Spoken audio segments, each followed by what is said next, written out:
আমাদের না হয় আমাদের লাশ ফিরবে, না হয় আমরা নিয়োগপত্র নিয়ে ফিরবে। আমাদের সকল কার্যকলাপ শেষ, আমরা এখন নিয়োগপত্র হাতে নিয়ে বাসে যাব, এটা হচ্ছে শেষ। আমাদের সকল কার্যকলাপ বলতে আমাদের মেডিকেল টেস্ট থেকে শুরু করে অনেক জেলার মধ্যে পুলিশ ভেরিফিকেশন শেষ হয়ে গেছে, এবং কি আমাদের অনেক ভাইয়েরা আছে, আমরা অনেক বোনেরা আছি যে চাকরি থেকে রিজাইন নিয়ে আসছি, কারণ পুলিশ ভেরিফিকেশন মেন কাজ হচ্ছে আমরা একটি চাকরিতে থাকা অবস্থায় আমরা আরেকটি চাকরিতে যোগদান করতে পারবো না।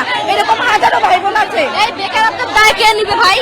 যে ভাইয়েরা বোনেরা যে চাকরি ছেড়ে দিয়ে যে মানে প্রাইমারিতে যোগদান করবে, ইতিমধ্যে পুলিশ ভেরিফিকেশনের সময় একটা ফর্ম থাকে, এই ফর্মে লেখা আছে যে যদি কোনো মানে পূর্বে কোনো চাকরিরত অবস্থায় আমরা থাকি তাহলে রিজাইন দিয়ে আসতে হবে। তাহলে যে ভাইয়েরা বোনেরা রিজাইন দিয়ে আসছে, এদের বেকারত্বের দায়ভারটা কে নিবে? এরা বেকারত্বের কারণে হচ্ছে পারিবারিক মানসিক সব দিকে মানে বিশেষ করে মানসিক ট্রমার মধ্যে ভুগতেছে, কেন এই দায়ভারটা কে নিবে? তারা আমাদের সম্মতি করা মন্ত্রণালয়ে যাবে, আমরা তাদের অবাঞ্ছিত ঘোষণা করব।